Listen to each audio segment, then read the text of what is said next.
Good evening and welcome to tonight's King's Talk. Do you want to build a snowman? Well, for those that have children like me, and particularly a daughter, I'm immediately thinking Disney's Frozen. However, tonight, can you build a snowman after a supervolcanic eruption is what we're thinking about. My name's Greg Hunter and I'm the Deputy Head Co-Curricular at King's. Tonight, we're delighted to welcome our Head of Geology, Mr. Mike Mawby, to provide this talk. Mike completed his postgraduate research at Durham University and is based on understanding large igneous provinces and how they affect climate and the geological record. Tonight's talk will take two parts. Firstly, Mr. Mawby will be providing a presentation and then he'll be taking questions from you, the audience. So initially, we'll now pass over to Mr. Mawby. Welcome, Mike. Hi, thanks very much for having me. Really looking forward to giving you this talk today about volcanics and igneous provinces. So I'm just going to start to share my screen with you now. Hopefully this will come up. Oh. Let's go back. So here we go. So yeah, so we're going to look at, do you want to build a snowman? The perils of supervolcanoes. Okay, and as mentioned, I am the head of geology here at the school, and you can also send me an email if you need any further information. So here we have what is essentially a supervolcanic province. Here you can see that there is a vehicle for scale. But the question is, can you build a snowman just like the one that I've been able to build before, okay, in Canterbury? So this is my snowman. Will you be able to build one like that after a supervolcano? Well, let's see, and hopefully by the end of this you'll be able to figure that out. So I'll just take you through the outline of what we're going to do. So we're going to look at what are volcanoes and supervolcanoes, how and why do they occur. We're going to look at the different types, look at what happens with climate, what should you do in a supervolcano, what is the prognosis for the future, a conclusion, and then of course you guys feel free to ask me any questions that you like about this. All right, so let's start off with this video just to set the scene. We'll see how it works. It might be a bit pixelated, but just bear with it, please.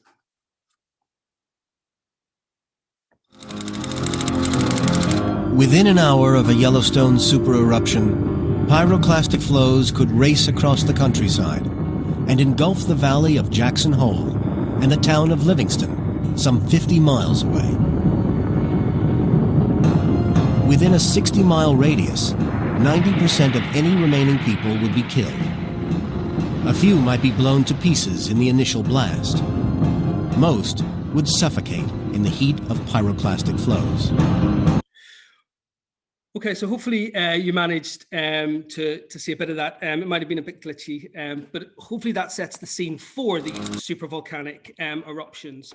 So a lot of you will be understand what a volcano is. It's basically a surface expression of lava that comes up from the ground through a magma chamber. They can be at various different depths. So we've got various different types of magma chambers and volcanoes. The one on the top left here is a cartoonized version of the style that you would see in Hawaii. These are the types of flows that you would get there. They're typically called pahoehoe. They're the ones that are nice, relatively slow to fast moving, that you can sort of get relatively close to observe. And then on the bottom left, we see the sort of hazards that we could associate with the more explosive kinds. This one on the bottom right is from Montserrat, from eruption in 1996 on Boxing Day that came down. This is in fact a pyroclastic flow that was pertained to in the last one. They're giant ash clouds that then collapse and then flow out under sort of gravity deposits, so pyroclastic density currents. And they're a bit like sort of putting milk in a cup of tea. That's exactly the same sort of density current that you'd see. Obviously, I'd much prefer to have a cup of tea than rather be in one of those.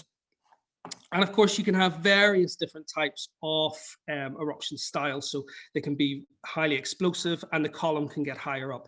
Now, the higher the column generally gets into the stratosphere and atmosphere, then the worse this can be for the environment. And we'll talk about that a little later. We've got Plinian eruptions named after Pliny, who was the first person who ever documented a volcanic eruption scientifically, and that was in the Vesuvius eruption. Okay, so volcanic, if we put these into perspective, sort of the eruptions that we've seen in the last 20th century, these are the major ones in front of us. So in 1902, we found Mont Pelée, that was a pyroclastic flow, and that was 29,000 people ended up dying in that one. Only 64 survivors in total. And then as we go through, we see things like Nevada del Ruiz in Colombia in 1985, and that was 23,000, and that was a secondary flow through mud flows that can happen. The big ones that we'll look at today, we'll talk about, are the Pinatubo eruption in 91. We can talk about how that changed the atmospheric temperature and circulation. So we'll look at that as well. And of course, here is said picture of Mont Pelée after the devastation that it caused the local inhabitants. This is one of the 64 survivors that managed to get away. Now, volcanoes are quite common around the world. There are over 1,500 active volcanoes, and they are going off all the time. We'll look at the end about monitoring these, and we'll look at what's being done to sort of try and stop or make sure that the people who live locally to these eruptions are safe.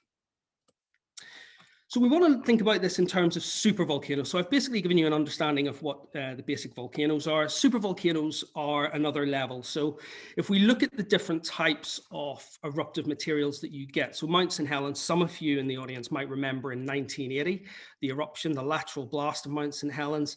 And we can see that actually this is the ash cloud that came out from that lateral blast. That was 0.25 cubic kilometers of material. Pinatubo in 1991 was 5 cubic kilometers that erupted. Okay, if we think about supervolcanoes, supervolcanoes erupt 1,000 cubic kilometers of material. That is what defines a supervolcanic eruption. So Pinatubo, 5 cubic kilometers. Yellowstone, 600,000 years ago, was 2,000 cubic kilometers. We also have this thing called the volcanic explosivity index, going from 1, which is mildly effusive, to 8, which is extremely explosive. As you can see, Pinatubo plots around a 6, and this is a logarithmic scale. So we then have VEI 8 is massive. Okay, so big jump up in terms of the type of amount, the amount of volcanic material that ends up getting erupted through these things. And these are one-time events that happen very short space of time. Sometimes they can happen over a longer duration, but they're generally quite short-spaced. So volcanoes around the world today, these are the volcanoes, the supervolcanoes that people will be monitoring. We've got Long Valley, we've got Yellowstone, Cerro Galán, Toba, and Taupo as well. Toba we'll look at a little bit later, as well as the Yellowstone idea as well. The idea behind supervolcanoes came out of the documentary that you saw earlier on the second slide. It was about a group of geologists got together around about in the year 2000 and decided that there's actually some really large eruptions that haven't been documented, and there's been slight activity in Yellowstone. And so they looked back in the past geological record and noticed that actually there were some really big eruptions that were occurring there.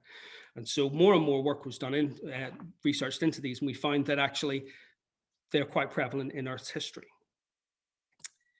So these are some of those. So we've got Cerro Galán in Argentina. And just to give you an idea of the edifice itself, from one side of the volcano to the other, the width is 21 kilometers and 33 kilometers in length.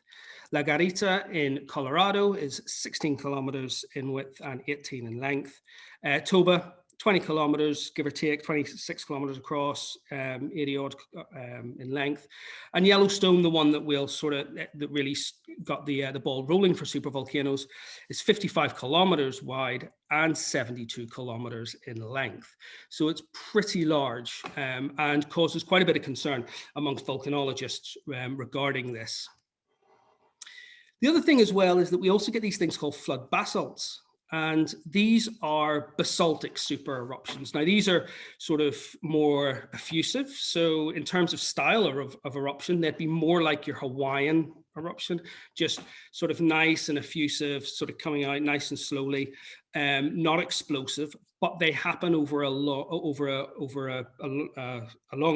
big area, sorry, and over a short duration. So, for example, in the UK, we have the Giant's Causeway and the northwest of Scotland, flood basalt province. So that's the British Tertiary Igneous Province, related to the North Atlantic Igneous Province. Okay, so they are other things that we have. This one up here is the Siberian traps, and that's quite dangerous as well. So we've looked at some of these. Here we have the age of these, the volumes that we're talking about in terms of millions of cubic kilometers, and then the duration that it happened over. And the one that I was specifically looking at Durham, a lot of these background slides are the areas for this. So this is actually part of the crater of it, is this one here, the Sierra Gorel and Etendeka, which was 132, give or take, a million years. And that is well over in excess of 1 million cubic kilometers. There is a huge outpouring on this, and a lot of research is on this being done. Two that are worth mentioning, the Deccan traps in India could be responsible for the Cretaceous tertiary extinction. One of the things that could sort of have been the double whammy for the dinosaurs at the time. Obviously, we know about the asteroid impact, but it could also be that this volcanism happened. And so that, coupled with an asteroid impact, could have been quite dangerous, as well as the Siberian traps, the Permian Triassic, which was 251 million years ago. That led to the largest ever extinction that we've ever known. So 95% of organisms living back in the Permian were wiped out, and only 5% of life managed to make it through into the Triassic. Of course, that then led to the diversity amongst the dinosaurs, thankfully for them. So this was the work that we done looking at the Etendeka. So this was this flood basalt province, but also it had a large supervolcanic area. This is the actual volcanic edifice. There's another one here, and there's some more around here as well. This is Bramberg Massif. Okay, it's the largest mountain in Namibia. And this was a giant plug, essentially. These areas are basalts, but as you go further out, the whole lava field would have extended from this crater right up into northern Namibia, into Angola, and actually when, just as South Africa, the Southern Africa plate and the South American plate started to diverge through plate tectonics, this also spread off into Brazil and Uruguay. So there's a huge amount of volcanic rocks. And one of these units, just one of the eruptions, we actually think is over 12,000 cubic kilometers, which is huge. Okay. So thinking about the supervolcanoes, what actually happens to them when they erupt, we have this huge injection of ash into the atmosphere. And with that, we have sulfur dioxide, carbon dioxide, as well as HCl, hydrochloric acid, and they mix in the atmosphere, and they can lead to acid rain. As they go across, okay, they end up changing the albedo effect. So they end up leading to global cooling events. So we can have a global cooling event shortly after these eruptions, but that depends on whether or not the material gets into the stratosphere. Now, we talked earlier on, and I showed you the slide about the various different scales of volcanic eruptions. So we're talking really about a style here called Plinian or ultraplinian. Once you get into those, they're the ones that can get up to 25 kilometers into the atmosphere and then start to dissipate across the globe, depending on wind dispersion. And it just so happened that back in 2010, obviously, for those of you that remember, the Eyjafjallajökull eruption that was in Iceland led to many plains in Europe being grounded. And the main reason for that was actually that the wind direction ended up pushing it across into European airspace. Now, normally it would get drifted off into the Atlantic, but this time the winds changed and actually brought it closer to Europe. It's not the first time that that's ever happened. And we'll look at that a little bit later in one of the other slides about what happened previously and how we've learned from that.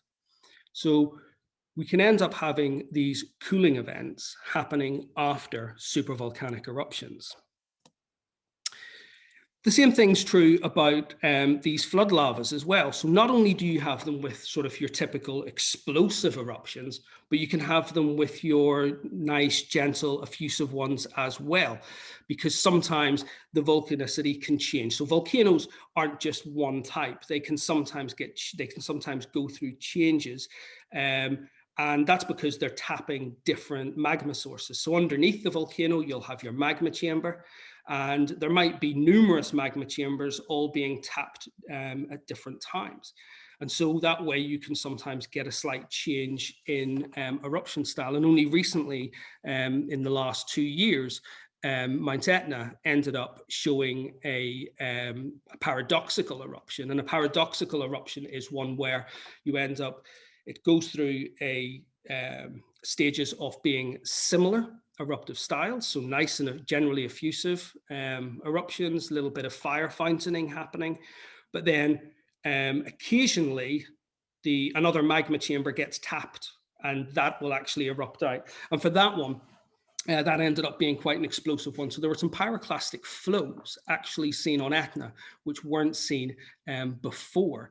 And that was quite important. Lots of research was then done into that and why that had changed. Lots of people were looking at the magma chamber dynamics. And part of that is so that we can then understand, if we can understand present volcanoes, we can understand what happened in the past with different volcanoes and then work out exactly what's going to happen in the future. So lots of research is being done in those various different universities. And so I said we'd go back to this idea that we have volcanic gases going into Europe being problematic. This actually happened in Laki. So Laki was a really large eruption in 1783, 1784. It led to a big eruption of basaltic lavas, 14.7 cubic kilometers, you can see on the slide there. Lots of different aerosols and gases were released with that. But they actually stayed in the atmosphere for 2 years. There was that much material that was erupted into the atmosphere. That then managed to go across into Europe, and crops failed in Iceland. Aerosol spread into Ireland, Scandinavia, and we ended up having abnormally cold winters in the Northern Hemisphere for a number of years. And you can see there just under 3 years of cold winters. So would you have been able to build a snowman at those times? Yes, you would have been able to build a snowman. And this isn't even a supervolcanic eruption. What happened essentially for this one is, here we have the eruption column. It happened on June the 8th to the 14th, erupted out of a fissure, so a long crack where it was fire fountaining, got lots of material into the atmosphere, into the tropopause, and it managed to then subside over Europe during June and July. Now, when that subsided into Europe, due to the wind patterns, that caused major crop failures. And actually, the historical records actually look like that could have been one of the reasons for sort of the tensions amongst revolutionary France at the time. The people who were struggling to feed themselves lost out, whereas those people who were able to afford the price of food were fine. So it really showed this two-tier system in pre-revolutionary France. So this is part of the reason they believe that the revolution sort of kicked off and got sort of more speed. So what sort of things can happen? Well, it'll turn day into night. People will end up having to wear these masks around to sort of help ventilation. Essentially, if you had a volcanic eruption and even a supervolcanic eruption, these aerosols and these pieces of rock can get into your lungs, and they can mix in your lungs and actually almost set like cement, causing huge respiratory problems. This is one of the big issues they had in the 1780s during the Laki eruption in Europe. Okay. And we can also see that there were some temperature anomalies as well. You can see that here we've got Iceland, and you can see that these temperature anomalies were recorded right throughout Europe. Lots of work has been done at the University of Aberystwyth by a group there that actually looks at all the historical records around Europe and has typed this back to the Laki eruption at the time. Okay. And of course, we can see that the effects of volcanic activity through volcanic aerosols. This is a Pinatubo sunset over Hawaii, and it gives us this variation in coloration. And it's also responsible for some artworks as well. So these are the eruptions from Tambora in 1815. We've got Cobley on the left and Turner on the right, and these colors are thought to indicate the settling of the material that's come out of the volcanic activity from Tambora, which was a huge volcanic eruption in 1815, one of the largest ever. Okay. So we're going to go back now just to, we're talking just about the effects of different volcanoes and supervolcanoes. Let's just have a look at two major supervolcanoes. And actually, in terms of supervolcanic activity and climate, here is Toba, here is La Garita in Colorado. La Garita is responsible for one of the largest volcanic eruptions as well. This is a 5,000 cubic kilometer eruption. The Fish Canyon Tuff, really, really large, really explosive. And there's some good evidence looking at this that actually we had climatic changes typed to this eruption. Toba is more actually interesting. This leads to what's called the Toba theory, or catastrophism theory.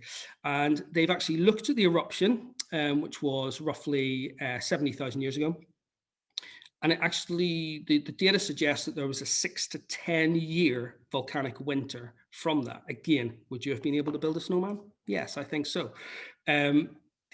It possibly even led on to 1,000 year cooling over time.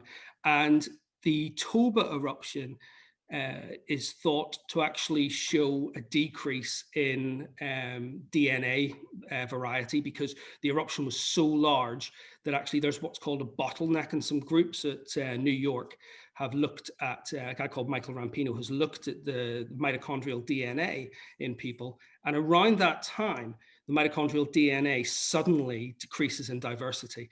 And part of the reason for this is they believe that actually a lot of people were wiped out with this eruption 70,000 years ago, therefore stagnating the genetic profile there. Okay. And again, just to prove a point, you can actually probably build a snowman in this. Okay. So some of the things that tend to happen with these supervolcanic eruptions, although if those of you who've been to Tenerife, it's not specifically a supervolcano, it hasn't erupted 1,000 cubic kilometers of volcanic material. But Teide, which erupted in 1492, Vieco, which is the side summit just here, the last eruption was in 1786. These eruptions have been quite large and led to the caldera, which is a cauldron shape. The volcanic edifice used to be in here, but now it's been completely blown apart. That is 20 kilometers by 16 kilometers wide. And it was the first ever discovered caldera described back in 1786. And looking at this, what happens with this is when you end up erupting a magma chamber, if you get rid of the material within that magma chamber, then you can get collapse. And this is what's happened in this area here. So there used to be a volcano underneath Teide that was even bigger, running up for the slopes around this area. It erupted out all the material. And just like popping a balloon underneath two pieces of paper, the two pieces of paper will collapse back down. And that's what's happened with this caldera leaving this depression. But in the run-up to actually getting this volcano to get larger and larger and larger, they go through these phases called inflation, and they widen out. And as it does that, it leads to instability on either side of the volcano. And that can lead to landslides. So we have two landslides here, one called the Orotava Valley and one called the Guimar Valley. And both sides here have slipped off under slip plains and went out into sea. Now, if you then take that material and dump it into the sea in a relatively fast movement, you will generate tsunami waves. And those tsunamis can travel over quite a wide variety of distances. And we've actually got evidence of these materials going quite far into the Atlantic Ocean around here. And you can actually do lots of really interesting geophysical measurements with those and figure out exactly how much of that material has come away. as well as the fact that you can stand on this ridge and see just these two massive scarps as it's been carved out, as it's moved away as well.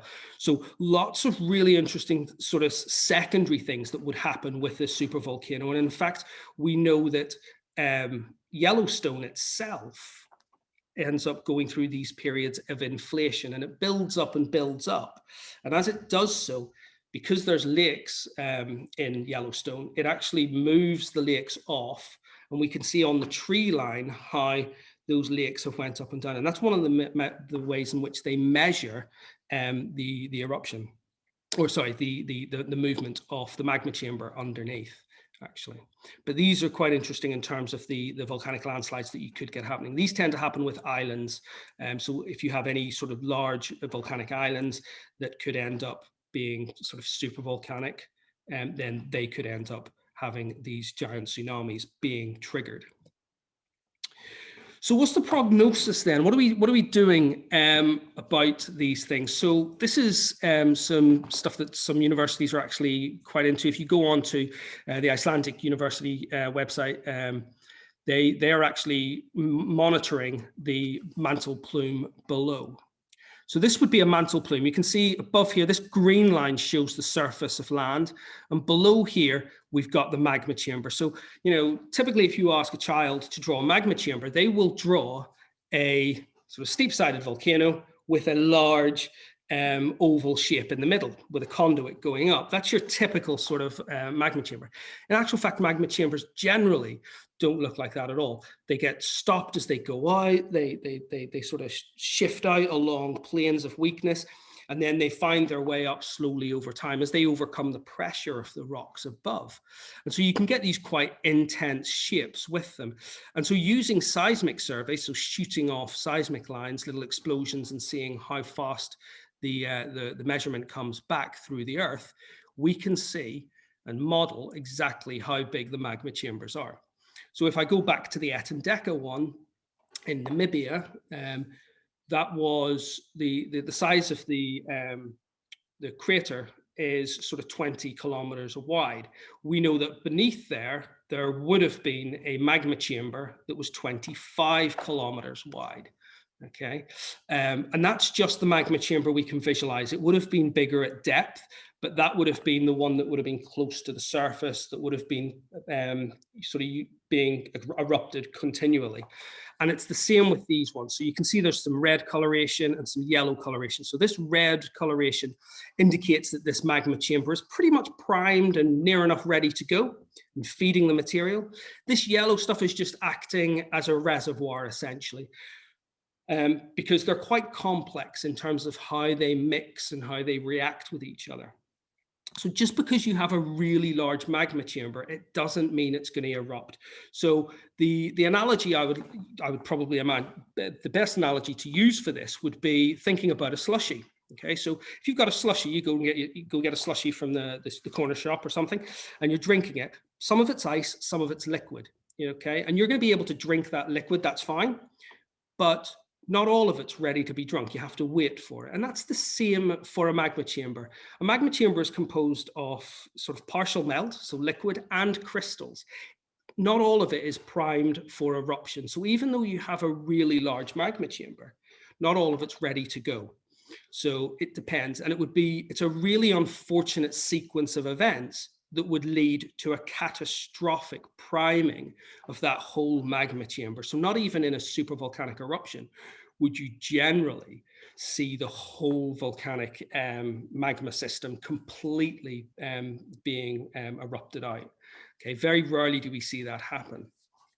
Okay, so lots of research done in that way.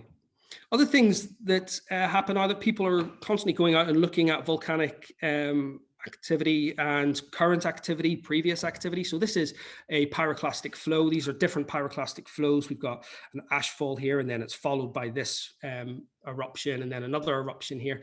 And all in all, actually, if you look at that, you'd probably think there's only sort of 3 or 4 eruptions. In actual fact, there's over 13 eruptions here that we can look at and sequence different timescales for. And so lots of detail into the previous eruptions to try and figure out, right, okay, this is how they erupt in the past.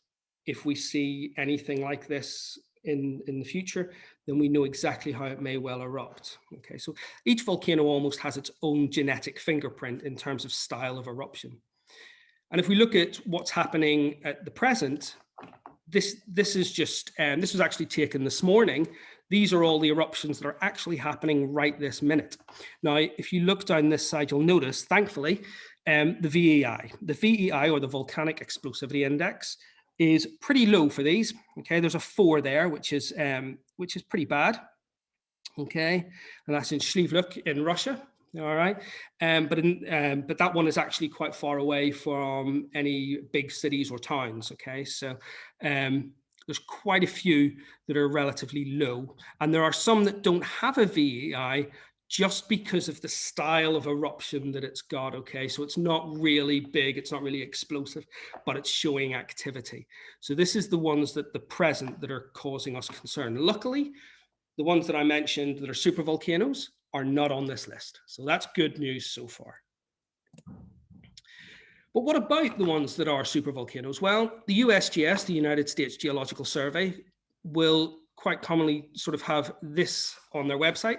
This is just a volcanic update, just tells you about recent work, what's been happening, and they monitor it. The monitoring on these volcanoes is really, really top notch. They constantly look at things like, are there any earthquakes? Because as the magma moves, you get earthquakes happening. And if they increase in magnitude and increase in frequency, then you sort of know that something could potentially happen. If you've got more gases coming out of the volcano, again, that could be a key indicator that this thing is about to blow. So if one did erupt, so say, for example, that one we find out that Yellowstone was about to go, what would you do? How would you get away? Well, you could take a leaf out of this one survivor, Louis Cyprès, in Saint-Pierre in Martinique, who ended up staying in this bunker. Okay, he was in that bunker actually because he was arrested the night before, but he was in this when the eruption happened, and he was fine the next day. He had some burns, but he still managed to live. So you could manage to get away in a bunker. Now, this is from Dante's Peak. Could you drive away over volcanic material? Well, no, you couldn't do that. So you wouldn't be able to just jump in your car and drive through it. That's a big Hollywood no-no. So we wouldn't be able to drive away over the lava flow. Your car wouldn't be able to take it. And so the key thing really would be to make sure you're in a hut. A lot of the buildings, for example, on Montserrat, will have a special basement underneath the house where you can get into and hide there. Of course, the issue that you might have is that with the ash fall and the amount of ash that you get from these things, you could lead to the roof collapse of the house. So getting into a good secure bunker, or basically making sure that it's properly monitored and you can get away in enough time, would be the key thing. And basically, that's it. So, you know, in terms of volcanic material, is there going to be a supervolcano? Well, we've seen them in the past. We could see them in the future. Certainly they could well happen. But at the minute, all the geologists and volcanologists that are working on it have said that nothing's happening so far. So at this stage, be more worried about the asteroid impact that could potentially happen. But that's a talk for another time. Wow. Thanks, Mike. I'm ready to sign up to geology. Where can I audit your classes? That was an absolutely incredible presentation. Thank you so much. I'm sure there's going to be loads of questions coming through. I mean, the first question that comes to mind for me is, you know, when you did your own research at Durham, and I'm just saying this, by the way, before I ask this question, your opportunity, please type your questions into the Q&A function as part of Zoom, or by all means, put your hand up, virtual hand up, and I can put you directly on to ask your question yourself of Mr. Mawby. So yeah, my question, I suppose, is when you did your own research at Durham University, how did you actually do that? Did you base yourself a lot at Durham, or did you go and visit some of these volcanoes yourself? Yeah, so yeah, the key thing really is field work, and that's one of the beauties of geology, is basically going out and seeing these amazing places. So I was very lucky that I had to spend roughly, give or take, over the time that I was there, about a year in total in Namibia, in the middle of the sort of desert, really, looking at the rocks and sort of just taking them back and then analysing them back at Durham and at Cape Town as well. Actually, I should give a shout out to the University of Cape Town as well. They were great as well. And it was, yeah, we just went out, looked at each of the sequences, each of the eruptive units, because there's numerous ones. We would take samples through them and then just look at them, figure out how far they went, take measurements. And then from that, we were looking at comparing them with other volcanic centers. So the type locality to go back and have a look at this. So we were comparing the stuff in Namibia with actually the Yellowstone volcanics, and specifically an eruption in Yellowstone that was really quite large. So, fantastic. Yeah. Thanks, Mike. That's really, I'm jealous of your experiences, that's for sure. Okay, so first question we have is Giorgio. So asking, I remember reading that Vesuvio is filling up again. Is it true? Mm-hmm. Yeah, very much so. One of the brilliant things, there used to be it's finished its tenure now, but there was a European initiative called the Erupt Project at Durham when I was there. They were looking at trying to figure out if they could look at past eruptions and get a better time frame on the warning system for Vesuvius. So around Naples and the Bay of Naples, and I'll have to apologize if I've got the numbers just slightly off, but at the time there was roughly around, in that catchment area, I think around 5 million people in the area that they were slightly worried about. And getting 5 million people out of that area, if there was an eruptive, if an eruption was about to start, was going to be problematic. So they wanted to try and sort of look at the different previous eruptions and look at trying to constrain and getting a better window on that. So they worked it out that they got 2 weeks eruption, so pre-eruption time, to basically tell people if they were worried. But now the research seems to indicate, from what I've been reading anyway, that they think that, so you got Vesuvius, Vesuvio, and you've got Campi Flegrei, which is another conduit for the same, they're sort of linked to these chambers at depth. If it's Campi Flegrei, then that could be problematic because all the work's been looking at Vesuvio. So I think they're now starting to do a lot more work on Campi Flegrei. So thank you. Thanks, Mike. Very informative. Okay, I'm going to put Anthony on to ask a question. Anthony, please ask your question. Just unmute yourself, please. Sorry, is that, can you hear me now? Yep. Great. Mike, that was a really great lecture. When I was at King's, we had no head of geology, and I think it is absolutely fantastic we've got one now. I set up the Geological Society at the time. I'm not a geologist, but I would have found anything you were saying very inspirational. The question I'd like to ask is, I was in Iceland just before the explosion you mentioned, the Vatnajökull one, and obviously there was tremendous dislocation of air flights right across North West Europe. And I was just asking, what lessons have been learnt about how to deal with the post-volcanic eruptions, which can really have a significant effect environmentally? That's an excellent question. So basically, a lot of the universities have now, there was a bit of a lull actually in funding for volcanology before Eyjafjallajökull erupted, and then all of a sudden, post that eruption, the amount of research grants that were offered for different volcanological studies really did take off. So a lot of sort of interesting sort of research into looking at magma chambers, how magma chambers change over time. And I showed you the image of the magma chamber in 3D, the little GIF that sort of moved around. There's a big project, and if you Google, it's called Bardabunga 3D, because Bardabunga is one of the volcanic centers in Iceland. They've actually set up a whole seismic network to look at how the seismicity changes, and they've modeled again the magma chamber under that. So specifically, I mean, in terms of the Icelandic one, but not just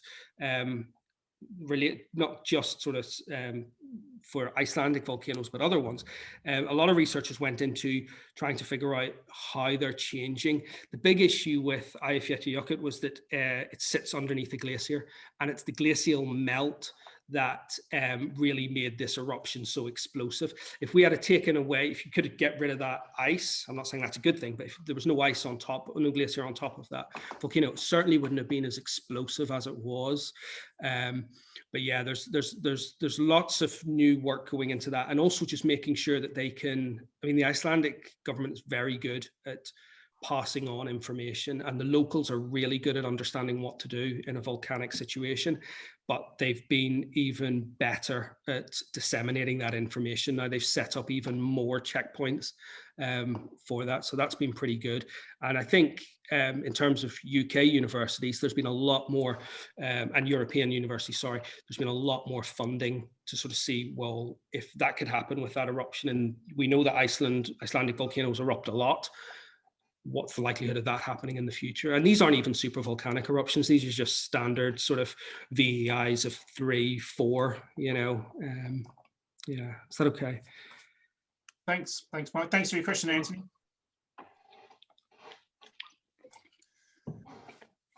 Okay, next question. To what extent is volcanic activity beneficial to the earth and nature? So in terms, in terms of the earth and nature, well, they end up providing a lot of nutrients actually to the soils. There's lots. I mean, initially, what will happen is they will usually blanket the soil, and that's pretty bad. But then over time, it's reworked in, and actually, the chemicals that you get out of these volcanoes can be quite useful. Certainly, certain types of volcanic eruptions. We're looking at underwater eruptions as well now has really become quite a thing, especially in the Pacific.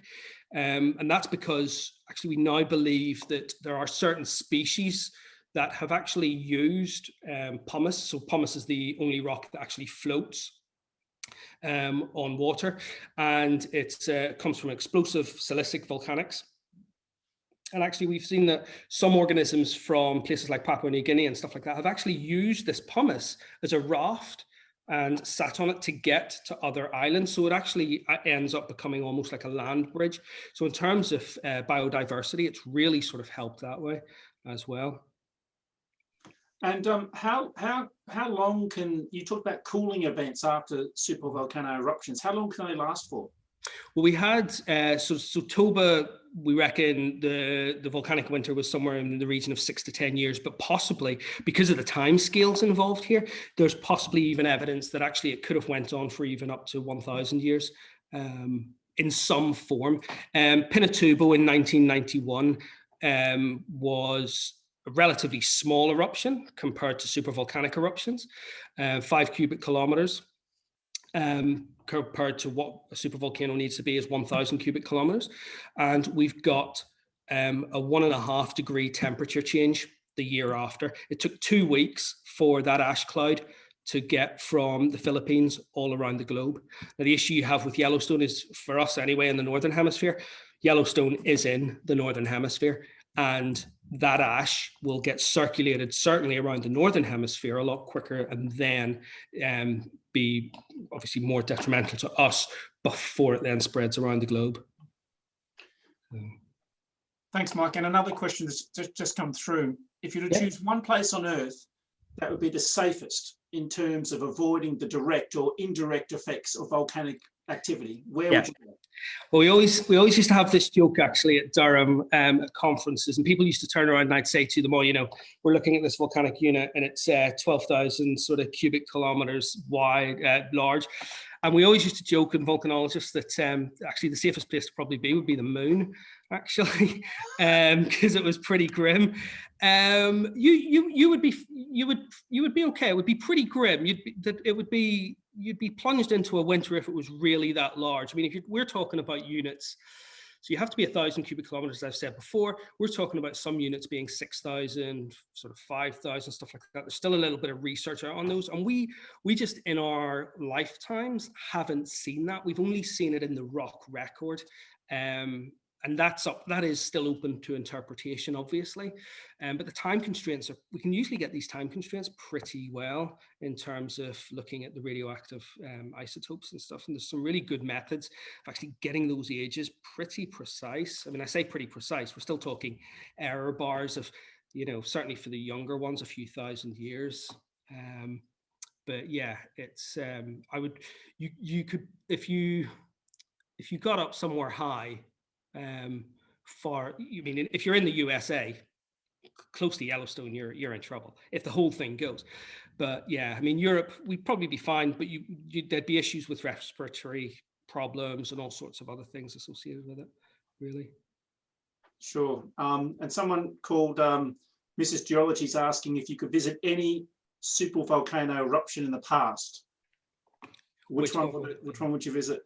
I don't even have to hesitate. It would have to be the Etendeka one, 132 million years ago in Namibia. It's just, for me, it's such an unusual eruption. We didn't go into it here, and it's something that it warrants its own talk later on. But actually, the type of eruption that you get from, there's one in Yellowstone actually that happens. There's one in Tenerife. It's a type of eruptive style, but it's actually very rarely written about. There's only a few sort of papers that have ever been published about it, but they have really unique viscosities. They flow in a really bizarre way. They usually are really explosive. And they actually are quite voluminous, and that's a bit of a conundrum for volcanologists. And yeah, this is the case with the Etendeka. Really, it's one of those that we've never seen it, but we can see the rock record that something unusual happened here. So it'll be a real special place to see that. It's a long time ago. Yeah. Someone else asking, will climate change affect the number or severity of volcanic eruptions? So yeah, I mean, in terms of, so I think this week the BBC done a really nice article about how one of the glaciers in Iceland is retreating, and as I mentioned before, Eyjafjallajökull, one of the reasons it was so explosive was because actually it sits underneath the glacier. And that water's like, I often tell my students, waters are volatile, okay? It likes to sort of really mix things up. It's a problem maker. And when you get that involved in a volcanic system, the volcano just explodes. It doesn't matter what type of volcano it is, even the most effusive. If you add water to the mix, water will just make it explosive.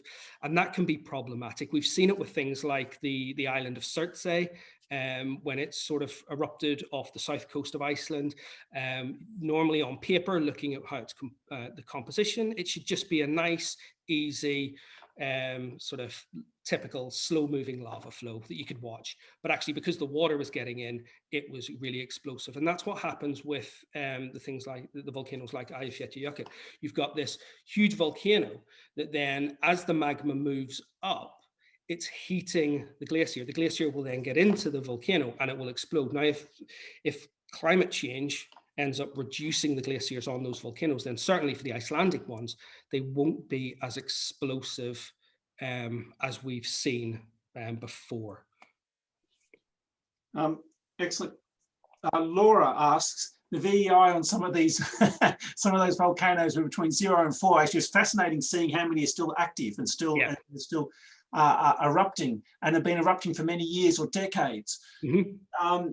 Does the VEI refer to the total amount of the material erupted, or is it per year? What per time period? Per eruption. So you could easily have,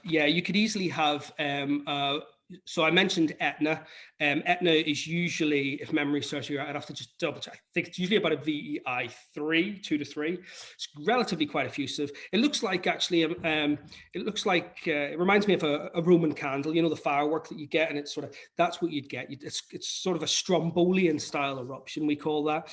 And you wouldn't get too close to them because they can be pretty dangerous, but they just sort of have these fire fountaining moments. Now, that one actually then, as I mentioned earlier, tapped a different magma source. And that magma source was a little bit more sort of explosive.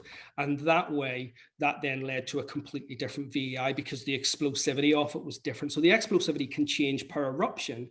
But for these supervolcanoes, they're just, to be a supervolcano, you have to erupt a set volume in time. Usually with these sort of smaller ones, they don't erupt that much.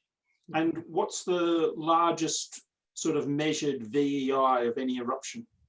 So we measured, 8 is the official line, and that's for anything sort of up for 1,000 and above. Now, in Durham, we were in the middle of actually writing a paper to say that actually we're going to change this and actually include a VEI of 9 for the Etna stuff, because as I mentioned, the Etna stuff is over 10,000 cubic kilometers. So that, which is another jump up. So that was going to be a VEI of 9, but yeah, that was a work in progress. I'm not sure if that research group has decided to keep on publishing down that end, but yeah. Another question come through is, referring back to the Dante's Peak movie experience of the car not being able to drive across. Yeah. What if they were in a tank? Would that work? No, sadly not. Yeah, you just wouldn't be able to get across. For one thing, lava flows themselves are usually, if we think about basaltic lava flows, they are usually anywhere between 1,200 degrees Celsius and 950 degrees Celsius is the lower temperature for those. Getting anywhere sort of close to those, depending on the types of the pahoehoe, the ropey ones, you'd really sort of burn yourselves. There's a reason that the volcanologists will tend to wear these comical looking aluminium suits to go close to those samples. And so, yeah, you would just burn as soon as you got too close. And Izzy asks, sort of, in your opinion, what's the most dangerous element of a volcanic eruption? So in terms of it would be, it depends. That's a really good question. It depends on the country that it's happening in. So some countries are really good at dealing with certain styles of volcanoes, and certain other ones it's just unfortunate. So I mentioned the terrible story of the 1985 eruption in Colombia of Nevada del Ruiz. I think the number there is 23,000 people died. Now, that was actually down to what's called a lahar. So basically the magma comes close to the surface, and the volcano that actually erupted, it had ice on top of it, and that heat then melts that ice. That ice then mixes with the ash flow from previous eruptions, and it turns into almost like it's basically floodwaters, but it's almost like a cement, and it just wiped out numerous villages. And that happened in the middle of the night, actually. So that was problematic. It depends on the time of the eruption, obviously. But I think for me, the most dangerous part of sort of any eruption, if it's explosive, is the pyroclastic flow. There's been numerous, the Mount St. Helens one is a turning case, 1980, May 18th, 1980. Dave Johnson, very good volcanologist, went up, was taking measurements, and lost his life because he just couldn't get away. The pyroclastic flow just took him out. They've never found his body. It's the pyroclastic flows that are the most dangerous, and they typically will kill more volcanologists than any other style of eruption. A volcanologist can easily go up and just sort of sample lava here and there, but if you're in a pyroclastic flow, it's really problematic. So that would be that's like the stuff of nightmares for a volcanologist. Dangerous job. Adam asks, how do you know which volcanoes are safe to explore? So again, it's down to monitoring. So we'd look at things like, so if I just take, for example, Mount Teide. So Teide at the minute has all sorts of monitoring equipment on it. We look at the gas levels, the different gases that are being exhaled out. We look at, there's seismographs all around the park. And because as the magma moves underneath, it will shake the rock above, and that will give off an indicator of sort of movement of magma. Now, when we talk about earthquakes happening, they're different to the earthquakes that you'd normally imagine that you get in places like San Andreas and stuff like that, you know, the big sort of 7 on the Richter scale. A magmatic earthquake tends to be anywhere between 1 on the Richter scale to sort of above 5. To about 5. Once it gets close to 4-ish, then that's when volcanologists and seismologists will start to get a little bit worried, and they'll start to issue different level colored alerts. So the green alert is like, you're absolutely fine. Yellow, we're keeping a closer eye on this, and obviously red is just, yeah, we will shut down the area, no visitors allowed, only science specialists in, and that's they have that sort of change, and they change the boundaries all the time, which is the case with the Montserrat eruption in '96. So Montserrat was erupting from '96 right through to 2005, and the amount of hazard maps that went around that area was just, they were constantly being changed week on week. So yeah, and that's what would happen even in a supervolcano. They will issue, okay, this is now changing, I would recommend you guys just move, or, you know, and they'll do that with all of them. So lots of amazing questions come through. Try and get through a few more. Yeah. Apologies if we don't get to your question. What Nelson asked, what's the likelihood of a supervolcanic eruption in our lifetime? So yeah, I mean, the thing about geology is it happens over such a vast array of time.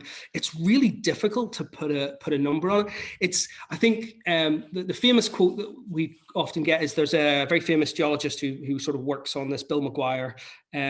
He's a really nice guy, but he often says it's not a question of if, it's a question of when. So we know supervolcanic eruptions have happened in the past.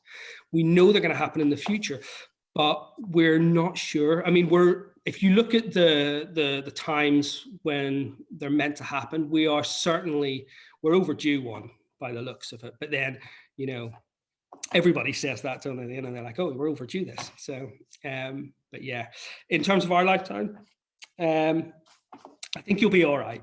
I think we'll be okay. Anne asks, can you recommend any podcasts on tectonics? Podcasts on tectonics. So there's a really good, I'm trying to remember the name. There's actually a YouTube group who run out of a university in the US. I think they're just called Geoscience Videos, actually. And if you do that, they have a whole thing, and they've got really great educational videos about plate tectonics, just about geology in general, about volcanoes, magma, stuff like that. It's really good. So Geoscience Videos would be a good one. Another question here, how does the volcano collapse and become extinct if the magma chamber does not empty completely? So over time, what might happen is a bit like that idea of the analogy I use of the slushy. So sometimes just magma just cannot erupt. The density, so a number of things can happen. One, you can have the material on top providing a pressure so that it actually can't overcome that overburden and erupt out. So that's one way. The other thing that could happen is actually you've erupted out the melt, and even though there might still be a little bit of melt behind, it's very difficult to move those crystals. They really have to have a lot of power to be able to overcome that. Think about sort of having a mixture of sand, and I know it's a terrible thing, a mixture of sand and tomato ketchup, and trying to put that in a tube and squeeze that. That's going to be very difficult to move, especially if you're talking on the scales of magmatic materials. So they tend to just sit there, and then they'll slowly cool over geological time. and then we'll end up having a large igneous intrusion, just like the Brandberg Mountain in Namibia, or for example, Arthur's Seat, which is up in Edinburgh, which is an old extinct core of a volcano. There's a couple of people asking, just to remind ourselves, the difference between, I suppose, a volcano and a supervolcano, and sort of when do normal volcanoes turn into supervolcanoes? Yeah, good question. So that is just a size. So it's basically, as soon as you have an eruption over 1,000 cubic kilometers, it's went supervolcanic. That was the definition that was put forward in 2000. So this got a lot of credence in the year 2000. And then 2005, there were a lot of people that then redefined it after a big BBC documentary about Yellowstone. And then it's sort of entered into the geological lexicon, if you will, from that. So anything over 1,000 cubic kilometers erupted from one single eruption, that's your supervolcano. George asks, is there a risk of an ash cloud from a supervolcano blocking out the sun for a significant period of time?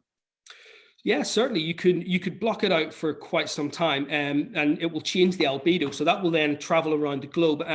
Usually we're looking at things like, in the timescales for just standard volcanic eruptions, we're looking at 2-3 weeks, global temperature drops.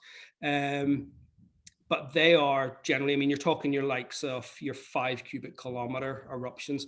If you then sort of magnify that to 1,000 cubic kilometers or more, then, you know, we don't know. All we've got to go on is, for example, the idea that, you know, this Toba theory, that there was roughly 6 to 10 years of a volcanic winter. And possibly even on that, you know, the scientists seem to think that there might have even been over 1,000 years of still cooling happening then.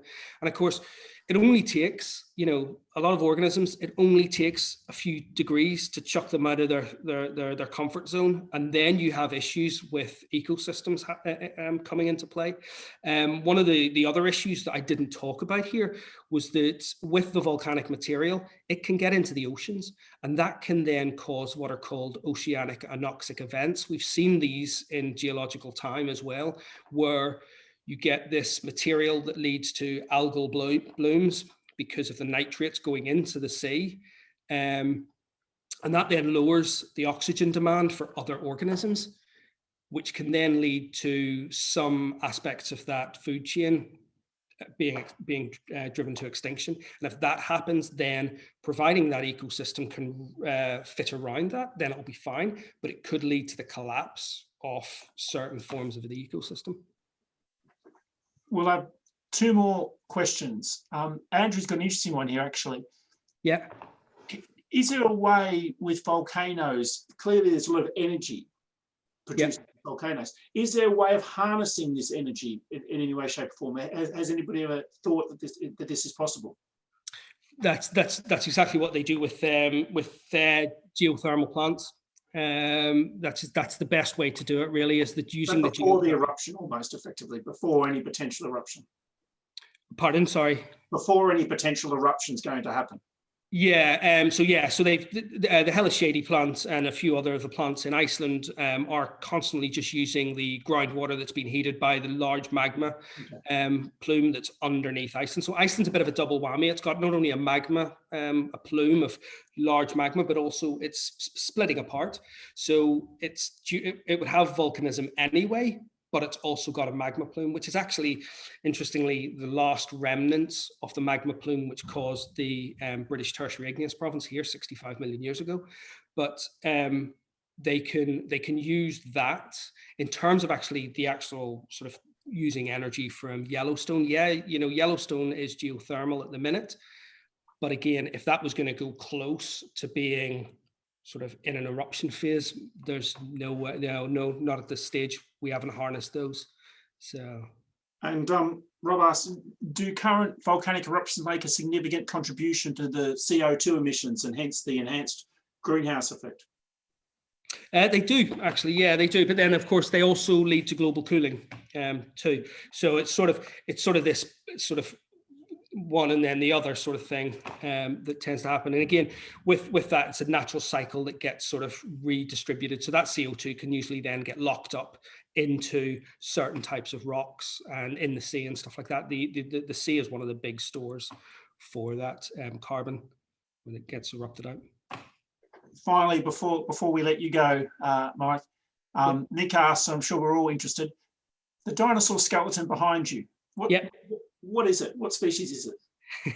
So that is Deinonychus. Okay, so this is actually, I affectionately call him Dino. Yeah, he's full size. So yeah, that would be an actual size. Yeah, sorry if people weren't aware, Mike's actually giving the talk from his geology lab here at King's, and it's a fantastic dinosaur there, incredibly inspirational. Look, Mike, promise me you'll give another talk, because you've got your knowledge is incredible. You've got so much to offer. I'm putting you on the spot, but you definitely. I'm going to book you in again for after Easter. We'll find another topic for you to talk about. Thank you so much on behalf of everybody that's watched. You've clearly given us a lot of information about supervolcanic eruptions, about geology. Absolutely fascinating, and you've kept us amazed really with your knowledge and information. So thank you so much for your time. You're welcome. Thank you, everyone. And finally, just to say that we have another King's Talk this Thursday, an OKS one.